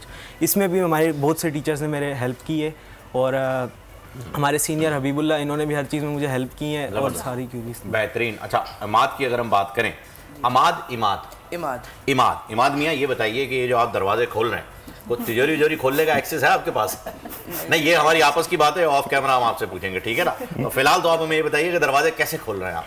ये दरवाजा बेसिकली मुझे ये आइडिया आया था होटल रूम लॉक देख के, ज़्यादातर क्योंकि हम देखें RFID रेडियो फ्रीक्वेंसी आइडेंटिफिकेशन, उसकी सबसे बड़ी एग्जांपल आपके पास है bank debit card. Debit card में आप कहीं भी टैप करके आप पेमेंट कर देते हैं, वो विड्रॉल हो जाती है अमाउंट, वो क्योंकि आपके पिन कोड RFID से वो मैच करके चेक करते हैं। तो इसी से मैंने आइडिया पिकअप किया, क्योंकि ये मैंने होटल रूम में भी लगा हुआ देखा था, तो अक्सर ये मेरा डेबिट कार्ड है, ये मैंने इसका डाटा इसके अंदर फीड किया हुआ है RFID में। तो जब हम इसको इसके सामने जाएंगे, मतलब अराउंड 0.1 मीटर की रेंज में, तो ये ऑटोमेटिकली लॉक अनलॉक हो जाएगा। और इसकी मैंने कोडिंग इस तरह से की हुई है कि ये 2 सेकंड्स के अंदर वापसी दोबारा लॉक। ये सिर्फ आपके कार्ड के ऊपर इस वक्त कनेक्टेड? ये सिर्फ इस RFID के ऊपर। RFID यानी आपको, जैसे आप होटल का आपने जिक्र किया, जो कि हमसे 3000 रुपए ले लेते हैं अगर चाबी गुम हो जाए तो, ये कार्ड गुम हो जाए तो अब हमें उन्हें 3000 रुपए देने की जरूरत नहीं है, हम अपना जो है वो कोडेक लगा सकते हैं और एक्सेस ले सकते हैं। नहीं, इसका यूज, इसका ये बताएं कि ये कितना हेल्पफुल है? ये कार्ड जो कि हम फेंक देते हैं, जो हमारे काम में नहीं आते, मैं देख रहा हूँ कुछ गेमिंग जोन वगैरह के भी कार्ड आपके पास रखे हुए हैं, तो ये सारे भी इस पे एक्सेस रहते हैं या सिर्फ चिप कार्ड चाहिए होगा आपको? चिप कार्ड नहीं, बेसिकली वो कार्ड जो RFID कंटेन करता हो। अच्छा। क्योंकि ये कार्ड आप देखें इनमें चिप नहीं है, लेकिन ये RFID कंटेन करता है। मैं इनको RFID सेंसर के सामने अगर लेकर आऊँ तो बजर बीप करेगा। बिल्कुल। क्यों? क्योंकि मैंने इसकी RFID, मैं आपको ऑपरेट करके दिखाता हूँ। ऑपरेट करें प्लीज। ये अच्छा, ये बटन से चल रहा है, बाद में आपने मुझे तिजोरी खोलना भी सिखाना है। जी, ये मैंने गलत कार्ड लगाया, मुझे बीप ये बीप की, और यहाँ पे LED भी लगी है। ये LED गलत कार्ड है, ये गलत, ये सही कार्ड है मेरा मिजान का डेबिट कार्ड, मैंने यहाँ पे किया, ये बीप बजर। ओके। इसके बाद वंस अगेन गलत। ओहो, आप करूँ अब आप फोकस करिएगा, आपको इसकी आवाज़ आएगी। ये मैंने ये अनलॉक की आवाज आई, अनलॉक हो गया और ये 2 सेकंड्स में दोबारा लॉक भी हो गया। अच्छा, वो तो आपने प्रोग्रामिंग की हुई होगी ना कि 2 सेकंड के अंदर दोबारा लॉक। अच्छा, ये आप खुद से सेट कर सकते हैं इसका 2 सेकंड 5 सेकंड? एग्जैक्टली, हम थ्रू द कोडिंग हम इसको सेट कर सकते हैं। मैंने इसमें 2 सेकंड्स का डिले किया हुआ है। जबरदस्त। और ये आपको कितनी कॉस्ट पड़ी इसको बनाने में? मुझे इसको अराउंड मिनिमम से मिनिमम कॉस्ट पड़ी, क्योंकि जब मार्केट में जो ये RFID वगैरह है, RFID बिल्कुल मेंटेन छोटे बॉक्स टाइप में होती है, वो आप उसमें वो अपने कार्ड भी अलग प्रोवाइड करते हैं आपको 5 to 6, तो वो अराउंड 10 to 15,000 तक का आपको मार्केट में मिल जाता है। ओके, जबरदस्त। ये मैंने प्रोटोटाइप बनाया था, तो इस वजह से इसकी मुझे कॉस्ट पड़ी अराउंड 2500 to 3000। चलेंगे, तो बहुत अच्छी चीज़ हो गई है, बेहतरीन हो गया है। Thank you so much Habibullah, आपका प्रोजेक्ट भी बहुत ही ज़बरदस्त रहा और आपका भी Imad, it's a fantastic thing जिसको यूज़ कर सकते हैं। होंजा की ब्लूटूथ कार जो है उसका जो मैं विजन जो उन्होंने दिखाया है ना, वो बड़ा आला है कि जी आप देखें, ये कैटरपिलर वाले जो हैं वो हायर करने वाले हैं हम होंजा को बहुत जल्द इंशाल्लाह, क्योंकि उनके जो मैकेनिज्म है ना वो यही चीज़ फॉलो कर रहा है जो उन्होंने बताया कि जी गोडाउन्स के अंदर, बड़े बड़े वेयर हाउसेस के अंदर, जो वॉलमार्ट वगैरह में ऑटोमेटेड सब कुछ चल रहा है, तो वो ये काम कर रहे हैं। So thank you so much, and thank you so much HFS Hira foundation school, जहाँ पर इतने बेहतरीन तलबा जो है वो पढ़ रहे हैं। और एक मरतबा मेरी पर्सनली मेरी जानिब से मुफ्ती तकी उस्मानी साहब का जो है वो बहुत बहुत शुक्रिया, जिनका ये विजन है और उनके विजन को ही जो है वो आगे बढ़ाया जा रहा है हर सूरत में, चाहे वो दीन का शोबा हो चाहे वो दुनिया का हो। मुफ्ती साहब की खिदमत जो है वो सरेआम है। अब हम बढ़ते हैं एक वक्फे की जानिब, वक्फे के बाद आपसे मुलाकात होगी, हमारे साथ रहिए। आजकल जिंदगी ही सुबह आउट ऑफ कंट्रोल है, दुनिया बोल है, तेरी दुनिया बोल है। वेलकम बैक नाज़रीन, एक बार फिर खुशामदीद कहते हैं दुनिया बोल है में। और इस वक्त आप हमारे सामने दो टेबल देख रहे होंगे। ये उस्ताद जाकिर हुसैन के तबले नहीं है, ये अभी थोड़ी देर पहले जो हमने प्रेजेंटेशन दी थी बच्चों की वही है। इसी वजह से थोड़ा सा हमने कहा कि सजा सजाया रहना चाहिए, एक छोटा सा और एक बड़ा सा जो है वो कोई अच्छी सी धुन बच जाए, क्योंकि बड़ी ही ज़बरदस्त तरीके से जो सुर हैं वो हमें सुनाई दे रहे हैं। कुछ रेटिंग एजेंसीज हैं पाकिस्तानी मईशत के हवाले से बिल्कुल फ़हीम कुछ बात कर लेते हैं। इंटरनेशनल रेटिंग एजेंसी मूडीज़ ने पाकिस्तानी मईशत का मंजरनामा जो है वो मुस्बत करार देते हुए हमारी रेटिंग एक दर्जा बेहतर कर दी है। क्या बात है। मूडीज़ की जो वेबसाइट पर जारी रिपोर्ट है उसके मुताबिक पाकिस्तान की सीनियर सिक्योर्ड रेटिंग से बढ़ाकर CAA 3 कर दी गई है, जबकि CAA 2 मूडीज़ के मुताबिक पाकिस्तान के दिवालिया होने का खतरा कम हो चुका है, इसलिए पाकिस्तान का आउटलुक भी स्टेबल से बढ़ाकर पॉजिटिव कर दिया गया है। जबकि दूसरी जानिब महंगी बिजली, विदहोल्डिंग टैक्स और FBR से ताजिर भी परेशान हैं। कल उन्होंने मुल्क गिर हड़ताल की, हमने आपको बताया भी, जिसके नतीजे में मुल्क की मईशत को 20 से 25 अरब रुपए के नुकसान का तखमीना लगाया जा रहा है। बिल्कुल जी। इसी पर माहिर मुआशियात मोहम्मद नईम कुरैशी साहब जो हैं वो हमारे साथ मौजूद हैं, उनसे बात करते हैं और डिटेल जानते हैं। अस्सलाम वालेकुम कुरैशी साहब, वेलकम टू द शो। बहुत शुक्रिया जनाब, बहुत शुक्रिया सर। शुक्रिया आपका। सबसे पहले बताइएगा, जो मूडीज़ ने हमारी रेटिंग अच्छी की है, बेहतर की है, CAA 3 से CAA 2 पे लेके जा चुके हैं, और इसके साथ साथ कल जो स्ट्राइक हुई है, जो ताजिरों ने कल हड़ताल की, उससे 20 से 25 अरब का और नुकसान हो गया है, तो मईशत इस वक्त किस जगह पर मौजूद है? क्योंकि इंटरनेशनली एजेंसीज बता रही हैं कि जी हमारी मईशत बेहतर हो रही है, यहाँ जो है वो खाने के लाले आन पड़े हैं, हर दुकान के ऊपर जो है वो बिला वजह का टैक्स लग गया है, ताजिर जो हैं वो सरापा एहतजाज हैं, अवाम बेहाल है। किसकी खबर सही है, किसकी खबर दुरुस्त है, कुछ बताइए सर। बहुत शुक्रिया। देखिए, सूरत हाल ये है कि किसी एक नुक्ते को उठाकर किसी एक पॉइंट की बुनियाद पे हम ये तय नहीं करते कि मईशत की हालत अच्छी है या बुरी है, लेकिन हकीकत ये है कि मजमूई तौर पे अगर हम देखें तो पाकिस्तान की मईशत जो है इस वक्त वो बहुत बुरी सूरत हाल से दो चार है। बेशक मूडीज ने जो है वो रेटिंग में इजाफा जरूर कर दिया है, लेकिन आप ये देखिए कि पहले हम इस पे बात कर लेते हैं कि ताजिर जो है वो सरापा एहतजाज क्यों है। ये एक ताजिर दोस्त स्कीम FBR ने शुरू की थी कि जो 31 लाख रिटेलर्स हैं पूरे पाकिस्तान में, उनको जो है वो टैक्स नेट में लाया जाए। ये FBR का मुतालबा, ये हुकूमत का ये मुतालबा इस एतबार से बिल्कुल जायज है कि दुकानों की शक्ल में लोगों के बहुत बड़े बड़े कारोबार हैं, लेकिन लोग टैक्स देना नहीं चाहते या टैक्स नेट में आना नहीं चाहते। उसकी भी कुछ वजूहात है कि लोग हमेशा FBR से खौफजदा रहते हैं, टैक्स कलेक्टर्स जो है उनसे खौफजदा रहते हैं। लेकिन अब वक्त आ गया है कि तमाम ताजिरों को टैक्स देना पड़ेगा, लेकिन उसका एक तरीकाकार तय होना चाहिए जिस पे डेडलॉक है, क्योंकि जरूरत से ज्यादा टैक्स की डिमांड की जा रही है। वो ये चाहते हैं, जो दुकानदार हैं, जो होलसेलर्स हैं, वो चाहते हैं कि एक मामूली सा फिक्स टैक्स जो है उन पे लगा दे जाए, जबकि FBR का मुतालबा ये है कि साल भर की आमदनी पर जो है वो टैक्स देना चाहिए। और सर एक चीज और ऐड कर दीजिएगा, जो 60,000 रुपए फी दुकान के ऊपर उन्होंने लगाया है, इसे भी जरा प्लीज इंक्लूड कीजिएगा। जी हाँ जी। फिर ये कि 60,000 रुपए जो फिक्स की तजवीज दी FBR ने या जो लगा दिया है वो जरूरत से ज्यादा है, जिसे अली परवेज साहब जो है, जो स्टेट मिनिस्टर हैं, उन्होंने खुद भी तस्लीम किया है कि बिजली के मौजूदा बिलों की मौजूदगी में, गैस की मौजूदगी में ये तकरीबन नामुमकिन है कि इतनी भारी रकम आप उनसे वसूल करें। बहरहाल पहली बार ऐसा हुआ है काफी अरसे के बाद कि अवामी मसाइल पे इतनी कामयाब हड़ताल हुई है पूरे पाकिस्तान, और उसमें कुछ सियासी जमातें भी शामिल थी, उनकी कोशिशों का भी दखल था।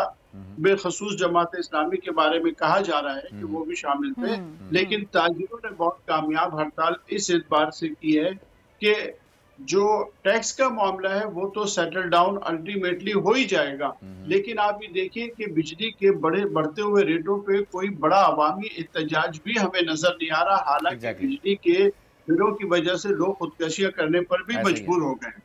तो ये तो एक जो हम बात कर रहे हैं ताजिरों के हवाले से। जहां तक मुआशी मामला है, देखिए मुआशरत की सूरत इतनी खराब है कि मैं आपको एक फिगर बताता हूँ कि जुलाई 2024 में हुकूमत को जो बैरूनी कर्ज मिला है वो 43 करोड़ 63 लाख डॉलर है।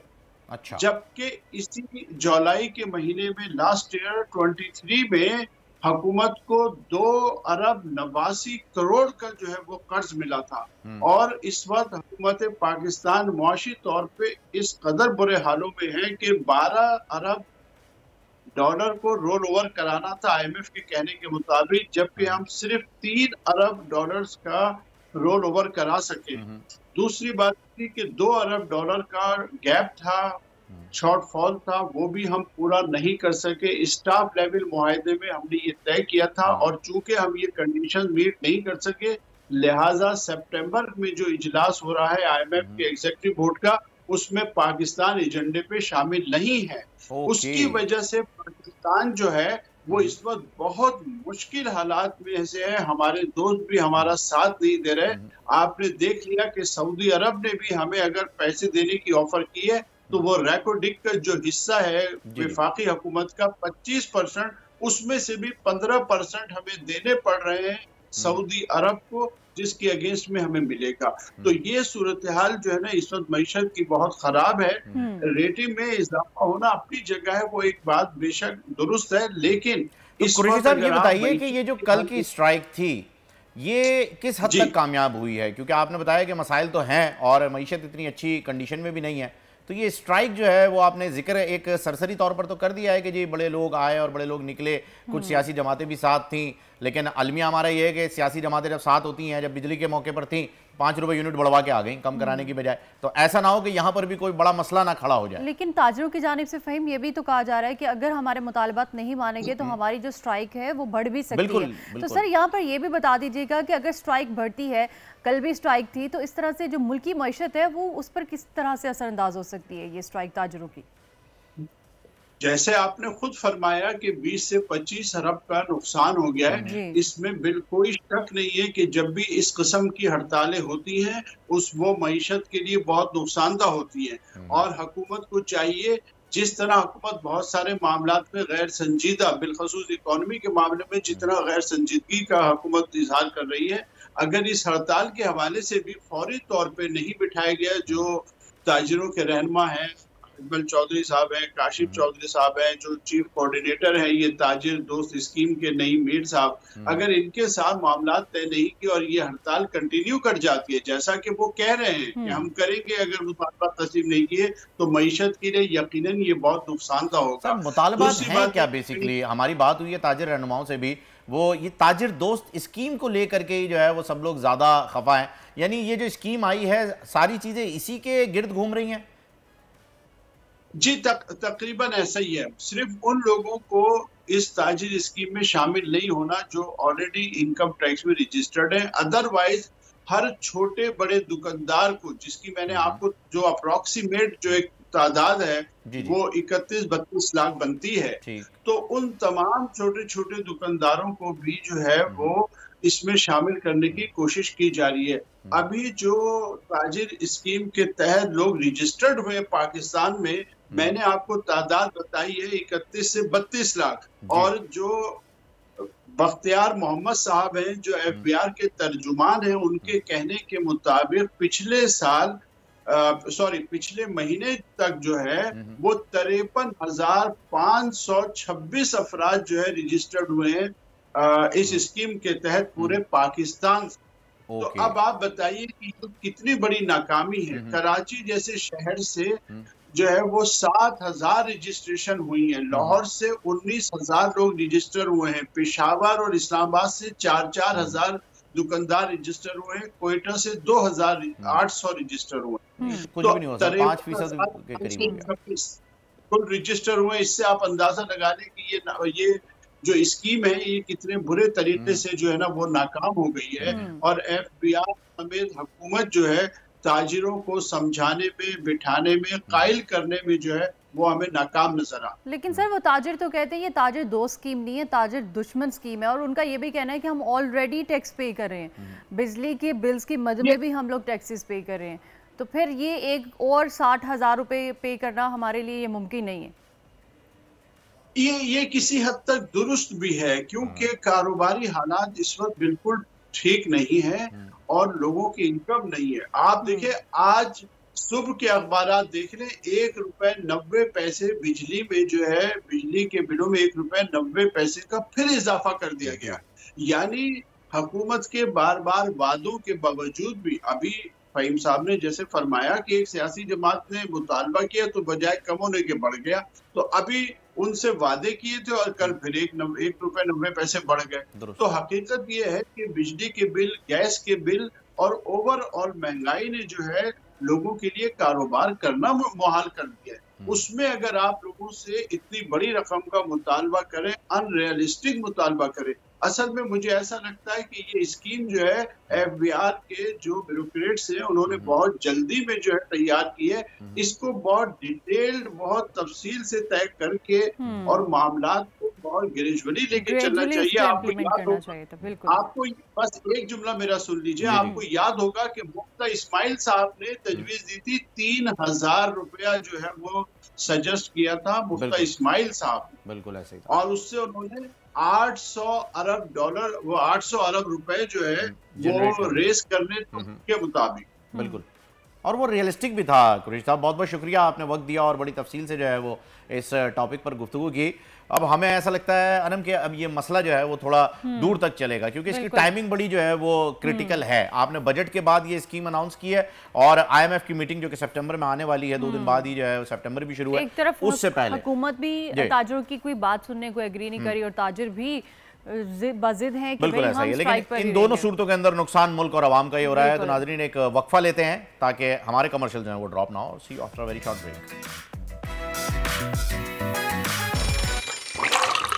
आजकल जिंदगी ही सुबह आउट ऑफ कंट्रोल है, दुनिया बोल है, दुनिया बोल है। वेलकम बैक नाजरीन, एक बार तो फिर आपको खुशामदीद कहते हैं आपका प्रोग्राम दुनिया बोल है में। और अब बात कर लेते हैं उस शोबे की जिस शोबे के अंदर इन्वेस्टमेंट जीरो है और रिटर्न ऑफ इन्वेस्टमेंट जो है वो करोड़ों रुपए, फायदा बहुत है। बिल्कुल हम बात कर रहे हैं गदागर माफिया की, जिनके खिलाफ पंजाब हुकूमत की जानिब से बड़ा इकदाम उठाया गया है। भिखारियों और उनके सरगनाओं को अब जमानत नहीं मिलेगी। पंजाब हुकूमत ने भीख मंगवाना नाकाबिले जमानत जुर्म करार दे दिया है और पंजाब काबीना ने नया बिल भी पास कर लिया है, जिसके तहत आपको बताएं कि 30 साल कैद और 1 से 3 लाख रुपए तक जुर्माना करने की मंजूरी दी गई है। 1 से ज्यादा लोगों से भीख मंगवाने वाले को 3 से 5 साल कैद की सजा होगी। बच्चों से भीख मंगवाने वाले माफिया चीफ को 5 से 7 साल कैद और 5 से 7 लाख रुपए जुर्माना भी किया जाएगा। और इसके साथ आपको बताएं कि जुर्माने की अदम अदायगी पर मजीद 1 साल कैद की सजा होगी। मासूर करके भीख मंगवाने वाले को 7 से 10 साल कैद और 10 से 20 लाख रुपए जुर्माना किया जाएगा। बिल्कुल जी, इस सिलसिले में मजीद डिटेल में बात करने के लिए हमें बैरिस्टर साहब ने ज्वाइन कर लिया है। वकास तबरेज साहब जो हैं, बैरिस्टर वकास तबरेज हमारे साथ हैं, उन्हें वेलकम करते हैं। अस्सलाम वालेकुम बैरिस्टर साहब, वेलकम टू द शो। वालेकुम अस्सलाम। सर, ये बताइएगा कि ये जो लॉ पास हुआ है कि इन लोगों को पकड़ा जाएगा, ये इससे पहले यूएई में भी पकड़े गए हैं, ये इससे पहले सऊदीया में भी पकड़े गए हैं, और यूएई में तो अब खैर हमारे वीज़ाज भी जो हैं वो इंडिविजुअली कैपेसिटी के अंदर बैन हो चुके हैं। तो ये सारे इकदाम इंटरनेशनल प्रेशर की वजह से हुए हैं या फिर ये कुछ ऐसी सूरत हाल देखने में आई है पंजाब में जिस पे ये एक्शन लिया गया है? देखिए जी, 2 बड़ी इंपॉर्टेंट चीजें थी। एक तो इंटरनेशनल प्रेशर था, चूंकि 1958 से ये कवानीन बनाए गए थे, लेकिन पाकिस्तान में गदागड़ी का तदारुक करने के लिए, सदेबाब करने के लिए वो मैयत ही ऑप्ट नहीं किए गए, जो इस कानून के अंदर जो है 70 साल पहले जो है वो एक्सप्लेन कर दिए गए बदकिस्मती से। अब चूंकि जो इंटरनेशनली पाकिस्तान की इन गदागरों की वजह से जो इमेज थी वो डिस्टर्ब और डिस्टॉर्ट होती हुई नजर आ रही थी, तो अल्टीमेटली यहाँ तो नया कानून बनाने की जरूरत थी, या जो हमारा मौजूदा कानून था जो आज से तकरीबन कुछ 70 साल के करीब पुराना कानून था, उसी को हमने इम्प्लीमेंट करवाना था। तो लॉ की एफिकेसी को डिटरमिन करने की हमारे पास जो यार्डस्टिक है वो यही है कि इसकी इन्फोर्समेंट कितनी है, इसकी इम्प्लीमेंटेशन कितनी है, कितना ये अमलदारी इसके ऊपर की जाती है। तो मैं ये समझता हूँ जो नए कवानीन बनाए गए हैं, ये कवानीन that was the best in the interest of the state, क्योंकि हम देखते हैं कि चौकों, चौराहों पे और दीगर जगहों पे जहाँ पे जो है वो एक लाइन बल्कि आपको लगी हुई नजर आती है, टोलियां होती हैं जी, टोलियां ये गदागर जो है। पूरी और दूसरी चीज ये है, दूसरी चीज जो आपकी गोश्तगुजार करना चाहूंगा, ये गदागर अनफॉर्चुनेटली जरूरतमंद लोग नहीं है कि जो अगर किसी एक शख्स से कुछ ले लेते हैं तो वहां पे उसके बाद वो अपने घर का रुख कर लेते हैं। अनफॉर्चुनेटली ये इनके पीछे माफिया हैं, इनके पीछे पूरे के पूरे ये पेशावर लोग हैं। जिस तरह आपने बात की कि इनकी इन्वेस्टमेंट जीरो, इनका काम बहुत ज्यादा, तो मैं ही समझता हूँ ये जो कानून है it is going to eliminate beggars in Pakistan to a great extent. जो बैरिस्टर साहब जरा डिटेल में बताइए कि ये इम्प्लीमेंट कैसे होगा। जैसे मिसाल के तौर पे हम अगर किसी चौरंगी के ऊपर किसी फैमिली को देख रहे हैं और हमें मालूम है कि ये एक माफिया का हिस्सा है,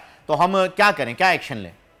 देखिए, ये चूंकि कानून पहले जो था वो नॉन कॉग्निजेबल नहीं था, अब ये कॉग्निजेबल बन चुका है, चूंकि काबिल दस्तअंदाजी है। पुलिस आप at the super of the moment police को भी इंटीमेट कर सकते हैं और 15 पे भी कॉल कर सकते हैं। और मैं ही समझता हूँ कि जब कोई भी शख्स पकड़ा जाएगा, 15 का कॉल करते हैं, उसके बाद FIR के अंदराज किया जाता है और उसके बाद उसके सरगना को पकड़ा जाता है, तो शायद एक इम्पैक्ट और एक इम्प्रेशन क्रिएट किया जाए कि पुलिस भी हरकत में आ गई। क्योंकि इससे पहले ये जो कानून था जिसके अंदर अमेंडमेंट्स की गई है, इससे पहले ये तमाम की तमाम रिक्वायरमेंट्स थी that will be vested in the hand of deputy commissioner.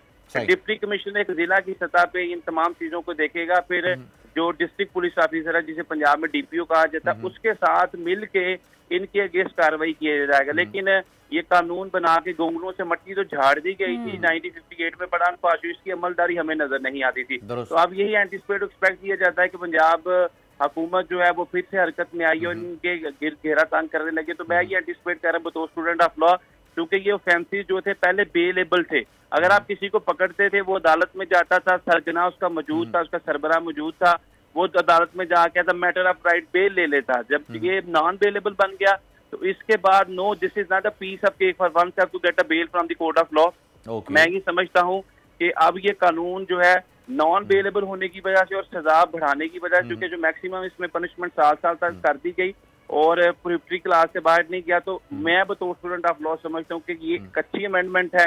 क्योंकि बहुत सारी ऐसी अमेंडमेंट्स हम देखते हैं आजकल खासतौर पे कि हमारी सियासी क्वार्टर अपने जाती मफादात के लिए करते हैं, लेकिन this is in the best interest of the public of Pakistan, कि जिसमें शायद हमारे चौकों में, चौराहों पे, रश वाली जगहों पर इंटरनेशनली इंटीरियरली एक्सटीरियरली बोथ वे से ये पाकिस्तान की पब्लिक को असिस्ट करेगी और हमारा एक बेहतर इमेज करेगी कि हम अच्छा बैरिस्टर साहब, ये जो केस चलेगा ये जरा बताइएगा, ये स्टेट वर्सेस बैगर्स होगा या इसके लिए कोई मुद्दई जो है वो जो कंप्लेन कर रहा है या जो उसका होना जरूरी? जरा लीगैलिटी के अंदर बात कर लेते हैं ताकि लोगों को परेशानी ना हो। देखिए, दोनों चीजें हैं इसके अंदर। जब भी कोई भी कानून बनाया जाता है तो स्टेट की तरफ से भी इस्तगासा दिया जाता है, स्टेट भी इसे परस्यू कर सकती है। इसी तरह एक जो इंडिविजुअल है, एक सिटीजन है, वो भी रिपोर्ट कर सकता है। लिहाजा इस कानून के अंदर भी दोनों प्रोविजंस रखी गई है। एक तो सरकारी सतह पे जो आपने कहा कि स्टेट वर्सेस बैगर, और अगर कोई इंडिविजुअल आता है तो इंडिविजुअल भी किसी माफिया, किसी सरगना के अगेंस्ट जिसका उसको इदराक है, ये शऊर है या फहम है कि ये शख्स फलां जगह कार्रवाई करा है, तो दोनों तरीके से ये केस प्रोसीड किया जाएगा। डिस्ट्रिक्ट कोर्ट के अंदर ये केस प्रोसीड किया जाएगा और ये सेक्शन 30 के जज के पास किया जाएगा, जो कि इसकी मैक्सिमम सजा जो है वो 7 साल।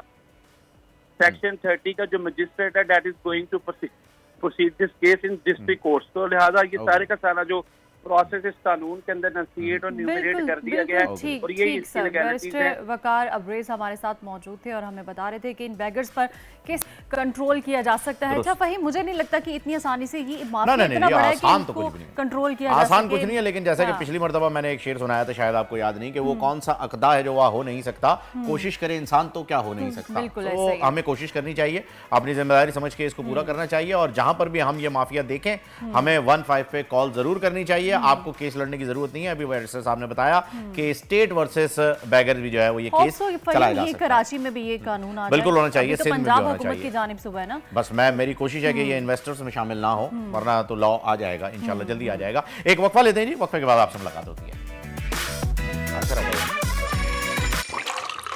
आजकल जिंदगी ही सुबह आउट ऑफ कंट्रोल है, दुनिया बोल है, दुनिया बोल है।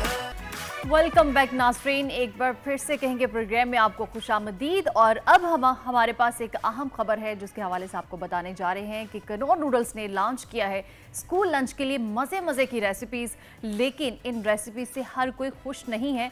तो आए देखें कि कनौर नूडल्स के खिलाफ ये अनोखा एहतजाज है क्या। तो अब नाज़रीन, आप भी ये मज़े मज़े की रेसिपीज़ जो हैं वीडियोज़ घर में बनाना चाहती हैं तो अभी कनौर नूडल्स के YouTube चैनल पर जाएं और कमेंट्स में हमें बताएं कि कौन सी रेसिपी बेस्ट रेसिपी है। फिलहाल हम आपको बताते हैं कि इस वक्त पाकिस्तान में क्या चल रहा है जी। पाकिस्तान में बहुत कुछ चल रहा है और अब बात हो जाए ऑटो स्पोर्ट्स की। पाकिस्तान में इस खेल की तारीख पुरानी नहीं है, लेकिन जो तारीख है वो लाजवाब है। भाई मेरी इंफॉर्मेशन तो मूवीज की हद तक है ना, बाकी आप बताइए। चले ठीक है। अच्छा, हमारे जो नौजवान हैं वो इस खेल की तरफ मुतवज्जा हो चुके हैं। आज स्टूडियो में हमारे साथ मौजूद है फातिमा बिनते अजहर, जिन्होंने हबरेली ऑटो क्रॉस में खवातीन कैटेगरी का टाइटल अपने नाम किया है, और साथ में मौजूद हैं तलहा अजहर, जो कि इंटरनेशनल लेवल पर ऑटो स्पोर्ट्स में पाकिस्तान की नुमाइंदगी का एजाज़ रखते हैं। और अब आपको बताते चलें कि इस बार हबरेली का जो इनेकाद है वो कराची DHS सिटी में हुआ, जिसमें ऑटो क्रॉस के लिए 1.7 किलोमीटर का ट्रैक तैयार किया गया था। और इस इवेंट में मुल्क के 62 ड्राइवर्स एक्शन में नजर आए थे, और ख़वातीन की जो कैटेगरी है उनमें फातिमा बिनते अजहर ने जिस महारत का मुजाहरा किया वो काबिले दीद था। आज दोनों हमारे साथ स्टूडियो में मौजूद हैं, उनसे आपकी मुलाकात करवाते हैं। क्या बात है जी, welcome to the show doctor Fatima Binte Azhar और तलहा अजहर। और ज़ोएब हसन और नाज़िया हसन के बाद जो है वो हम ये ड्यू जो है दोबारा देख रहे हैं एक फील्ड के अंदर ही। वो दोनों भी एक ही फील्ड में आए, एक साथ आए और अपना नाम करके चले गए, लेजेंड्स बन गए। आप दोनों भी जो है वो बिल्कुल इस खेल के लेजेंड्स बन रहे हैं। तलहा, आपसे स्टार्ट करना चाहूँगा, मुझे बताइए कि how do you explain the driving? मतलब हम जो देख रहे हैं, हमारा जो क्रेज़ शुरू हुआ था नाइट राइडर से। नाइट राइडर के बाद जो है वो हम थोड़ा और आगे आए, फास्ट फॉरवर्ड हुए, गॉन इन 60 सेकंड तक पहुंचे। फिर जो है हम fast and the furious, Tokyo drift और जितने भी उसकी सीजन आते रहे, हमें पता चलता रहा कि रोड रेसिंग है। लेकिन हमें साथ साथ ये भी पता चलता रहा कि ये इलीगल है, लीगल नहीं है। लेकिन आप जो कर रहे हैं वो लीगल भी है और इंटरनेशनल लेवल पे भी आप कर रहे हैं। तो मुझे बताइए कि इसमें फ़र्क क्या है? देखिए, जो मोटर स्पोर्ट्स जितनी भी है ना, मोटर स्पोर्ट्स एक एग्जाम्पल है प्रिसीजन ड्राइविंग और एक अंडर स्ट्रेस एक पूरी व्हीकल की मैनेजमेंट की। तो जब भी हम मोटर स्पोर्ट्स करते हैं तो उसमें वो टेक्निकल एस्पेक्ट्स समझना बहुत ज़रूरी होता है। As a driver fear of speed और फियर ऑफ क्रैशिंग और ये सारे वो आप अपने अंदर से निकालते हैं। बट देन फिर आपका पूरा safety gear, racing suit, helmets, head and neck support device, fire proof gloves, ये सारी चीज़ें होती हैं। और उसके अलावा गाड़ी के अंदर एक स्ट्रक्चर होता है जिसको रोल केज बोला जाता है। सो इन केस खुदा ना खास्ता अगर गाड़ी कहीं पे रोल ओवर या कुछ हो जाए, so these things prevent you from harm and injury.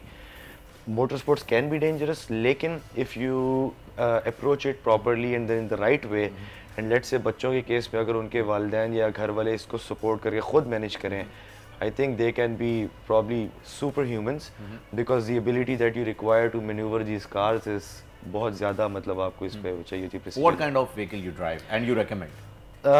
For professional drifting, I used to drive a Toyota Altezza. Back in the day, I've driven BMWs. इस तरह करके मुख्तलिफ rear wheel drive गाड़ियाँ होती हैं. But currently, we're building the first proper pro drift specifications car that has been, जिसका सारा काम पाकिस्तान में ही हुआ है. अच्छा. तो अभी हम वो BMW है. वो BMW कौन सी सीरीज? 3 सीरीज. अच्छा, old is gold. Old is gold. It is a very good car and I think उसको सिर्फ बनाने का मकसद सिर्फ इतना ही था कि लोगों को ये बताया जा सके कि यार ये गाड़ी डेवलप यहाँ हो सकती है। तो अगर कल को कोई ये कहता है कि यार हम नहीं कर सकते, तो फिर वो ये उसी के लिए एक आंसर है कि अच्छा यार इंस्पिरेशन लेके कुछ करें। बिकॉज जब मैंने स्टार्ट किया था, सो द प्रॉब्लम उस टाइम पे ये था कि हमें रोड मैप नहीं मिलता था। हमें ये पता नहीं चलता था आप ले जाके तो उससे क्या होगा, या ऑटो क्रॉस कर लें क्या होगा, how do you build a career out of it. अब हम जिस तरह लाहौर में हमारा एक रेस ट्रैक है, तो हम इसी पे काम कर रहे हैं, मोटर स्पोर्ट डेवलपमेंट पे करियर बनाने की कोशिश कर रहे हैं, ऑर्गेनाइजेशन स्पॉन्सर्स को इन्वॉल्व करके। इंटरनेशनल स्पोर्ट्स है, आप F1 को ले लीजिए, गो कार्टिंग को ले लीजिए, उसमें भी F1 है। तो ये तो आपका एक इंटरनेशनल कैरियर जो है उसके ऊपर बिल्ड होता है और एक पूरी ऑर्गेनाइजेशन इसके लिए जो है वो यहाँ पर मौजूद है। फातिमा को आपने किस तरीके से जो है इसमें इन्वॉल्व किया? She is a surgeon, she is a dentist, dental surgeon. तो आप फातिमा किस तरीके से इन्वॉल्व हो गई? गाड़ी चलाते हुए इनको देखा या किसी सर्जरी के लिए जल्दी जाना था, ये ले गए, आप इम्प्रेस हो गई कि चलो भाई मैं भी चलाऊंगी? हुआ क्या? आओ। असल में मैंने स्टार्ट यहाँ से किया था कि 2022 में D1 GP में इसने पार्टिसिपेट किया था, तब मैं इसके साथ गई थी मलेशिया। अच्छा, और वो मैंने नेविगेटर गई थी या सिर्फ ऐसे ही अटेंड करने Malaysia? Kind of a spotter but also not. Okay, ठीक है। वो मैंने अटेंड किया था, तो उसमें मुझे काफ़ी मज़ा आया था। फिर अब जब ऑटो क्रॉस लाहौर वाले हुए थे, उसमें इसने मुझे कहा था कि ना ऑटो क्रॉस हो रहा है तो पार्टिसिपेट कर लो। तब फिर मैंने उसको कहा था चलो ठीक है कर लेते हैं। तो I started it just for fun, तो इसलिए ज़रा रिलैक्स तरीके से। ड्राइविंग स्किल्स आपकी इतनी अच्छी थी, इतने शार्प सेंसेस थे, क्योंकि हमारे यहाँ अक्सर जब कोई खातून ड्राइव कर रही होती हैं तो सिग्नल क्रॉस करते ही बंदों की खुद साख्ता आवाज़ आती है, ओह वुमेन, मतलब इधर हो जाओ, ये वाला होता है। It's a fair of driving. देखिए मैं सच बोलता हूँ, सच के सिवा कुछ नहीं बोलता। अक्सर मेरे साथ भी होता है, और मेरी गाड़ियों के एक्सीडेंट अगर 10 बार हुए हैं तो 8 बार खवातीन की वजह से। इसमें वो वाली बात आ जाती है ना कि वो जो टेक्निकल बिल्डिंग जिसकी हम बात कर रहे थे, ये वो नहीं होती है। अगर आप खाली इग्निशन में की डाल के चलाने लग जाएंगे यहाँ के लोकल लाइसेंसेस के साथ, वो आपको इतना एनेबल ही नहीं करता कि अगर आपकी गाड़ी किसी तरीके से आउट ऑफ कंट्रोल हो जाए या कुछ हो जाए तो आपने तो कैसे कवर करना है। पैनिक कंट्रोल कैसे हो, सेंसेस कैसे शार्प हो आपके। मुझे इसी तरीके से याद है कि आपकी, मैं एक डॉक्यूमेंट्री देख रहा था तो सेंसेस को जो है वो बड़ा, आपके विजुअल्स को जो है वो बड़ा शार्प रखा जाता है कि आपको कितनी जल्दी जो है वो, कितने क्विकली आपको इतनी स्पीड के अंदर जो है वो शिफ्ट करना होता है एक जगह से दूसरी जगह। तो ये सारी चीज़ें मैं जानना चाह रहा था कि फातिमा आपने कैसे जो है वो ये चीज़ें सीखी, अपना एक कैरियर आपका अलग चल रहा है, ताला ने तो एज अ कैरियर ही इस चीज़ को लेकर के आगे बढ़े हैं और इंटरनेशनल लेवल पे पाकिस्तान को रिप्रेजेंट कर रहे हैं। फीमेल आपका इस तरफ जाना, हाँ ये खातून की आवाज़ आई है क्योंकि और मैंने सिर्फ फैक्ट बताया जी 8 मरतबा एक्सीडेंट का। मैं खुदा मैं इस हक में हूँ कि खवातीन गाड़ियाँ चलाएं। ड्राइवर मैं बहुत अच्छी हूँ। अच्छा, वो तो वो पता है मुझे। उसमें I have like I am confident about that. उसके अलावा करियर के साथ ये था कि मेरे माइंड में ना हमेशा एक चीज़ थी कि मैंने सिर्फ एक रास्ते की तरफ नहीं जाना। मेरे पास कोई भी अल्टरनेटिव चीज़ हो, सेकंड चीज़ हो, तो जब एक इजी एक्सेस मुझे इजी एज इन के जो हार्ड फेस थी वो काफ़ी सारी इसने खुद गुजार ली थी, तो he made it easier for us के हम पार्टिसिपेट करें। Yes exactly. तो पेरेंट्स भी मेरे सपोर्टिव हैं इस चीज़ को लेके, और मेरे ख्याल में कि लड़कियां क्योंकि यहाँ पे इस फील्ड में भी कम है, बहुत कम मोटर स्पोर्ट्स में, तो उनके लिए तो बहुत गोल्डन चांस है। और आई नो कि यहाँ पे टैलेंट तो है लोगों के अंदर, और उनको बस एक होता है कि स्टेपिंग स्टोन चाहिए होता है, एक फर्स्ट स्टेप लेते हुए प्रॉब्लम आ रही होती है, वो अगर it can work out very well. खवातीन में है रोड फेयर बहुत ज्यादा देखा जाता है, वो पैनिक सिचुएशन में आके जो है अगर बराबर में कोई ट्रक या गाड़ी भी निकल जाए। अच्छा, इसको ओवरकम कैसे किया जा सकता है? आप तो ज्यादा अच्छे से इसको एक्सपीरियंस कर सकती है, बता भी सकती है। डरना नहीं चाहिए। हर दफ़ा आप हर एक्सपीरियंस के साथ लर्न करते हो।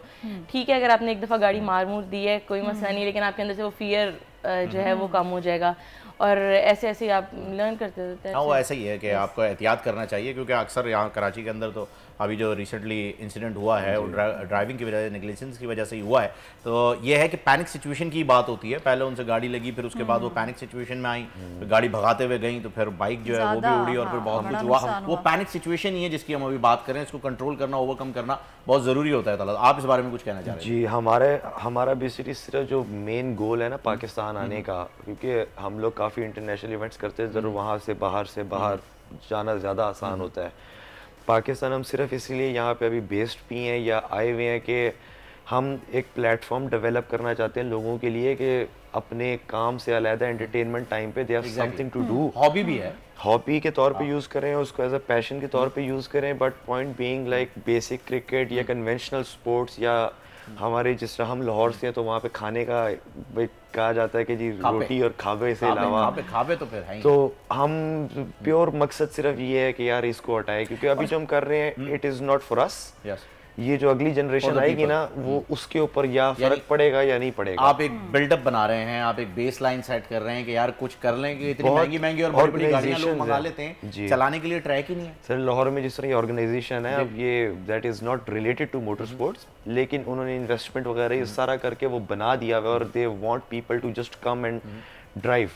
तो इस तरह ऑर्गेनाइजेशंस बैठी हैं जो इस तरह से सपोर्ट करती हैं बाकी कंपनीज और स्पॉन्सर्स, और इनकी यू नो फ्यूचर में है कि ये इन्वॉल्व होना शुरू हुए। और अच्छा, मुझे बताइए जो लाहौर का ट्रैक है ये काला शाह काकू पे है? कहाँ जी, काला शाह काकू पे जी। तो ये इस ट्रैक का एक्सेस कैसे है? मतलब कोई ऑर्गेनाइजेशन है जहाँ से रजिस्ट्रेशन होगी जी, या आप बस वहाँ पर जा सकते हैं? वो ट्रैक सबके लिए है? इस ट्रैक का बेसिकली रूम रेसिंग सर्किट के नाम से है, लेकिन यही इसका सोशल मीडिया हैंडल्स हैं सारे। तो हम लोग ये है कि हम लोग प्री बुकिंग पे करते हैं, क्योंकि गो कार्ट्स नहीं हम करते, we deal in the real cars, big full size cars. तो जो फुल साइज कार्स होती है ना, उस पर रिस्क लेवल भी थोड़ा ज़्यादा होता है, तो जब प्री बुकिंग इसलिए होती है ताकि पहले आइडेंटिफाई कर लिया जाए कि उनके बैकग्राउंड स्किल्स तो है, लेकिन बैकग्राउंड, उनकी एज, उनकी पेरेंट्स या गार्डियनशिप वगैरह, फिर उनका रोड मैप कि उन्होंने ट्रेनिंग कैसे करनी है, या अगर वो अपना बुक करके प्रैक्टिस करना चाहते हैं तो उस हिसाब से फिर हम ट्रैक को सेफ्टी, फायर हैजर्ड, ये वो चीज़ों के हिसाब से मतलब करते हैं। अच्छा ताला, इसमें रिस्क फैक्टर जो है वो कितना होता है? देखें, motor sports can be dangerous, ये हम लोग अपने इवेंट्स पे भी लिखते हैं, but that does not mean it is dangerous. अगर जिस तरह जब मैं जाता हूँ, when I go for my events, we have a rule book of 150 pages, जो कुछ दिन लगते हैं उसको पढ़ने के अंदर, और उसमें सारा कुछ लिखा होता है। जिस तरह मैं आपको रोड केज उसको स्टडी किया जाता है, आपकी गाड़ी 1-1 मिलीमीटर इंच की स्पेसिफिकेशंस पे होती हैं, unlike the Pakistani rule books. लेकिन उसकी वजह से होता क्या है कि the safety can be insured, कि अगर एक गाड़ी एक टेक्निकली इंस्पेक्शन पास की है तो then it means that it has those things. अगर उसके बाद कुछ हो जाए that would be a freak of nature, मतलब कोई खुदा ना खास्ता एक्सीडेंट हो जाता है। लेकिन इतना नहीं होता, because you are so tightly strapped, आपकी जो हार्नेस होती है, it doesn't let you even move an inch. Exactly. So if the car flips, you are like हो जाता है, इतना टाइट होता है। मैं देखा एक बार जब F1 का सीजन चल रहा था वहाँ बाकू में, तो आई वाज देयर, तो बहुत ही ज्यादा माइकल शूमेकर के उन्होंने डिस्प्ले में रखी हुई थी कार, उसमें एक तो आप बैठ ही नहीं सकते क्योंकि वो कस्टम मेड होती हैं, और अगर आप बैठ जाएं तो फिर तो वो कुछ उस्ताद जो होता है ना, वो बड़ा ज़रूरी होता है, वो हर चीज़ में चाहिए होता है। वो उस्ताद जो एक ऐसी चीज़ होती है, उसके ना अगर वो 10-15 साल का एक्सपीरियंस है तो वो आपको निचोड़ से सिखाना शुरू करता है। अगर आपने 1 साल उस्ताद के साथ गुजार दिया तो आपका एक्सपीरियंस 16 साल का हो जाएगा। काफी उनका तो जो है 15 का भी मिलेगा आपको, अपना 1 साल का भी मिलेगा। आपके उस्ताद की बात अगर हम करें, हाउ डज इट स्टार्टेड, मतलब गड्डी तू मंगा ले, तेल मैं पवानिया कि चलो भाई ड्राइव सिखाओ मुझे, या ऐसे ही हुआ कि भाई कोई मैं तुम्हारी स्केलिंग नहीं करूंगी अगर तुमने मुझे नहीं सिखाई? नहीं, ड्राइविंग असल में बचपन में सीखी थी बाबा से, लेकिन इसने एक दफ़ा जब यहाँ पे आके मैंने मैनुअल शुरू की, शुरू मैनुअल से ही की थी, तब इसने कहा कि फातिमा अपने ना रिफ्लेक्सेस को इतना फास्ट करो कि अगर मैं एकदम से कहता हूँ कि हमने अब यहाँ से जाना है तो फिर आपने यहाँ से जाना है। so he was your navigator. Proper navigation दी है इन्होंने। तब ये नहीं कहना कि ओहो अब तो नहीं मैं जा सकती, अब मैं आगे से ही कहीं से मुड़ के आऊँगी तो फिर मैं आऊँगी। उसकी वजह से मैंने वो वाली चीज़ को अपने दिमाग में रखा था कि अच्छा ठीक है, I should be quick with my reflexes के, और स्पेशली ये कि अच्छा ठीक है अगर कोई पीछे पड़ ही जाता है तो फिर मैंने उस चीज़ से कैसे निकलना है। ये सारी चीज़ें माइंड में रख के ना, तो ज़बरदस्त, मतलब रिफ्लेक्सेस को जो है वो शार्प रखना है और फिर आपने ड्राइव कर देनी है। ख़वातीन को ड्राइव करनी चाहिए जी, बिल्कुल करनी चाहिए। Thank you so much doctor Fatima, thank you so much तला, आप लोग। और नाजरीन, यही मेरा पैगाम है जाते जाते कि जी ड्राइव कीजिए, एहतियात से कीजिए, सीख के कीजिए, लाइसेंस के साथ कीजिए, अपनी जिम्मेदारी को समझिए। सिर्फ आपकी जानी कीमती नहीं, जो सड़क पे चल रहा है उसकी जान भी कीमती है। बिल्कुल जी, इस तरह के वाकया जो है ना वो फिर बिल्कुल जी। थैंक यू सो मच जी, कल मुलाकात होगी। टिल देन अल्लाह हाफिज। आजकल जिंदगी ही सुबह आउट ऑफ कंट्रोल है, दुनिया बोल है, दुनिया बोल है। सब्सक्राइब करें और बेल दबाएं ताकि कोई खबर रह न जाए।